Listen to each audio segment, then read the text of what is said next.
Hello friends, మీరు ముందుగా మీకు కావాల్సిన వీడియోని అప్లోడ్ చేసుకుని అన్ని 0.67 పెట్టుకొని వీడియో మీద క్లిక్ చేసి డైమండ్ గుర్తుని నొక్కినట్టు నొక్కండి. తర్వాత ఫోటోని పెద్దగా చేయండి.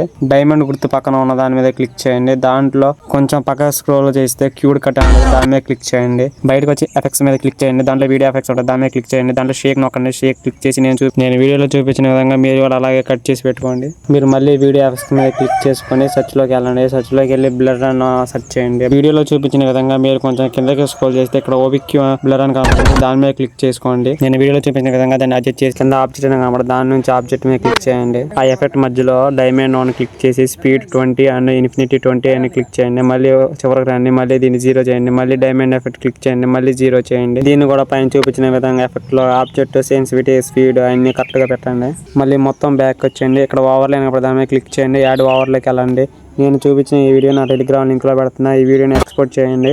ఇలా నేను చూపించిన విధంగా వీడియోని ఎగ్జిట్ చేయండి. మొత్తం కింద స్లైస్ ఆప్షన్ మీద క్లిక్ చేసి ఫిల్టర్ ఆప్షన్ సెలెక్ట్ చేసుకోండి. పైన మీకు మైనస్ గుర్తు కనబడుతుంది, దాని మీద క్లిక్ చేయండి. సర్చ్ లోకి వెళ్ళి మీరు వర్టికల్ బ్లర్ కొట్టండి. కింద మీకు కనబడుతుంది, దాని మీద క్లిక్ చేసుకోండి. అప్లై టు ఆల్ అని క్లిక్ చేయండి. అన్ని వీడియోలకి క్లిక్ అయిపోతుంది. మొత్తం యాడ్ చేసిన ఎఫెక్ట్స్ మీద క్లిక్ చేసి డిస్ప్లే నొక్కండి. డిస్ప్లే నొక్కిన తర్వాత దాన్ని పక్క వీడియో కరెక్ట్ గా నేను వీడియోలో చూపించినట్టు ఎడ్జిట్ చేయండి. నేను వీడియోలో చూపించిన విధంగా అన్ని క్లిప్స్ కి ఇలా యాడ్ చేయండి. మళ్ళీ వీడియో ఎఫెక్ట్స్ మీద క్లిక్ చేయండి. కొంచెం పక్కకి స్క్రోల్ చేస్తే ఇక్కడ మోషన్ కనబడుతుంది, మోషన్ నొక్కండి. దాన్ని కొంచెం కింద స్క్రోల్ చేస్తే మోషన్ బ్లర్ ఉండదు, దాన్ని క్లిక్ చేయండి. ఆ ఎఫెక్ట్ ని క్లిక్ చేసి దాన్ని వీడియో మొత్తానికి నేను వీడియోలో చూపించిన విధంగా అప్లై చేసుకోండి. మళ్ళీ ఫస్ట్ కి రండి. వచ్చిన తర్వాత ఇక్కడ అడ్జస్ట్ అని కనబడుతుంది, అడ్జస్ట్ లో హారిజాంటల్ ఇన్ఫినిటీ 20 అని పెట్టుకోండి. ఫైనల్ అవుట్పుట్ చూద్దాం. మీకు ఈ వీడియో నచ్చితే నాకు లైక్ చేసి సబ్స్క్రైబ్ చేసుకొని నన్ను సపోర్ట్ చేయండి. This is my first YouTube channel.